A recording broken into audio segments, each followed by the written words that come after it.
বলা হচ্ছে পরিস্থিতি এমন হয়েছে যে বিশ্বব্যাপী ইসরায়েলের সাংস্কৃতিক বয়কট হু হু করে বাড়ছে। ৭ অক্টোবরের পর থেকে বিশ্বজুড়ে বিভিন্ন বিশিষ্ট শৈল্পিক ও সাংস্কৃতিক উৎসবের মতো ইভেন্টগুলোকে পর্যালোচনা করে এমনটাই বোঝা গেছে। এটা নিছক ধারণা নয়, খোদ ইসরায়েলি সংবাদপত্র হারেটস বিভিন্ন সংবাদ বিশ্লেষণ করে এই তথ্য জানিয়েছে।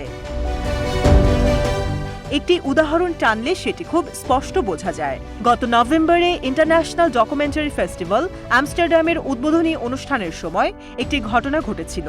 ৩ জন ফিলিস্তিনিকে তোলা হয়েছিল মঞ্চে। তাদের হাতে থাকা একটি ব্যানারে লেখা ছিল, নদী থেকে সমুদ্র পর্যন্ত স্বাধীন হবে ফিলিস্তিন। আর তাতেই পুরো হল ভেসে যায় তুমুল করতালিতে। প্রশংসায় ভেসে যায় ফেস্টিভ্যাল ডিরেক্টর। এই ঘটনাটিকে বিশ্বব্যাপী ইসরায়েলকে সাংস্কৃতিকভাবে কোণঠাসা করার প্রাথমিক ইঙ্গিত হিসেবে বর্ণনা করেছে ইসরায়েলি সংবাদপত্র হারেদ। তারা বৃহস্পতিবার একটি অনুসন্ধানী লেখা প্রকাশ করেছে, যার শিরোনাম ছিল, আমরা অবাঞ্ছিত মানুষ, প্রায় শয়তান। বিশ্বব্যাপী ইসরায়েলি সংস্কৃতির বয়কট বাড়ছে।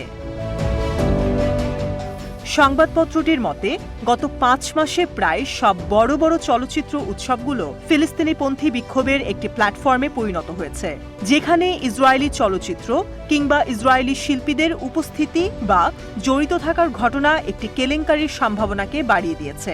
উৎসবের পরিচালকরা এখন প্লেগের মতো ইসরায়েলি চলচ্চিত্র ও এর শিল্পীদের এড়িয়ে যাচ্ছে।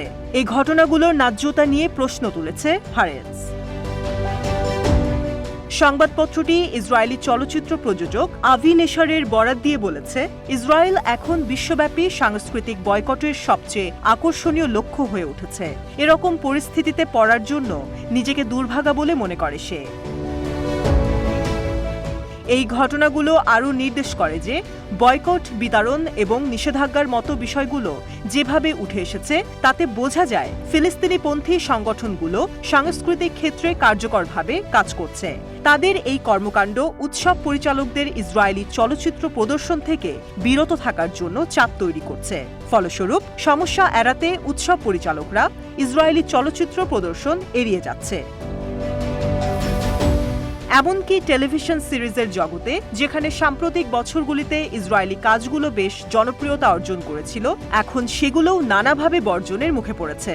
যেমন অ্যাপল ওটিটির জনপ্রিয় তেহরান সিরিজের ৩য় সিজন সম্প্রচার স্থগিত করার সিদ্ধান্ত নিয়েছে। এমনকি নিয়মিত সাধারণ কাজগুলোও চ্যালেঞ্জিং হয়ে উঠছে।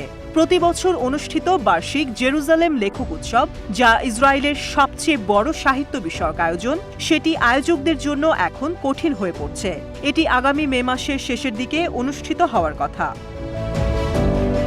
কেননা বিদেশি লেখকদের মধ্যে একটি ক্রমবর্ধমান প্রতিরোধের প্রবণতা দেখা যাচ্ছে, বিশেষ করে তরুণ প্রজন্ম, যারা হয় সরাসরি এর বিরোধিতা করছে অথবা তাদের বই হিব্রু ভাষায় অনুবাদ করা এবং ইসরায়েলে প্রকাশ না করার জন্য নতুন কৌশল অবলম্বন করছে।